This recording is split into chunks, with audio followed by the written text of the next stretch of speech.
Hey folks, I'm Brendan, and you're watching the Overqualified Henchman. Almost a whole month late, and in my case with a big hole punched in the top, the fourth Firefly Cargo Crate has finally arrived. Still, Firefly fans are nothing if not patient, so let's step into the cockpit and find out if the Leaf on the Wind crate soars, or just gets skewered.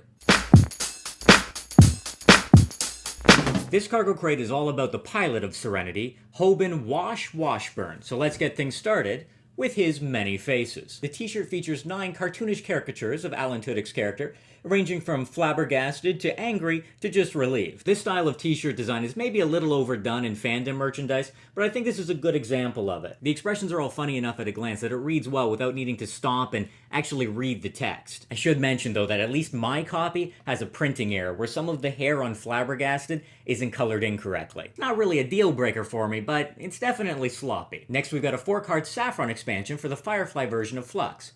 Or was it a Yolanda expansion? Flux is a card game with a pretty good hook. Each turn, you draw 1 card, you play 1 card.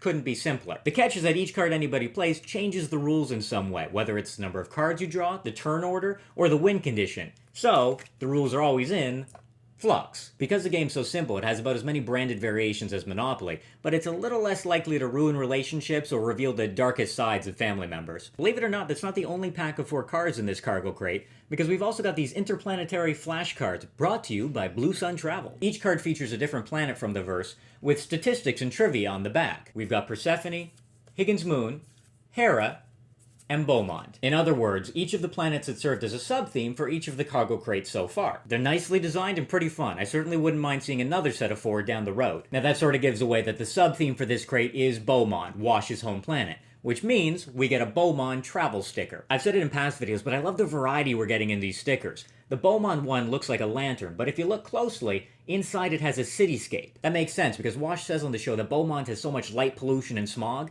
that from the ground you can't see the stars. Part of the reason he became a pilot. I'm gonna skip ahead a bit before talking about the big stuff. So here's this crate's pin. It's a rendering of Wash with his now signature phrase, "I'm a leaf on the wind." I thought I was over this, but it's too soon. It's too soon! The green text really pops on the darker oranges and reds, but I think the face and hair maybe have too many lines to work well in this raised style. As always, the centerpiece of the crate is the Little Damn Heroes Mini Master Maquette. Like the t-shirt and pin, this features Wash in his vest over coveralls look, holding the 2 dinosaur desk toys from the pilot episode. It's a great likeness of a great expression. More than any of the other maquettes, this one seems like he could come to life at any moment and start spewing quotes. It's also a fun counterpoint to mix in with some of the more serious expressions from the previous maquettes. Now if we stopped right there, that would be a pretty satisfying cargo crate. But there's a reason this box was a little bigger than the previous ones. You see, this was a fertile crate. And the last item is the inevitable betrayal playset, which again got super dented on the way to my door. That's fine, because I wasn't going to leave these guys in the box anyway. We've got the Stegosaurus and the Ceratosaurus, who paleontologists inform us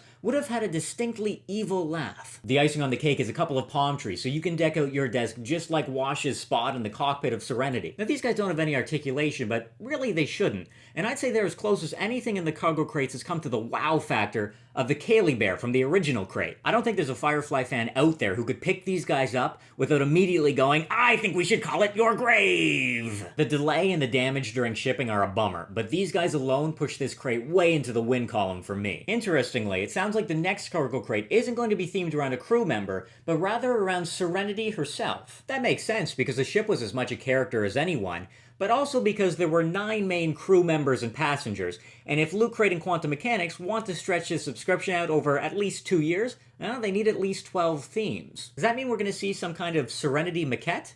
Well, stay tuned. Thanks for watching. Let me know in the comments what you thought of this cargo crate, and while you're at it, remember to like, subscribe, and share. Until next time, keep on flying, and keep on henching. It's like inevitable betrayal inception.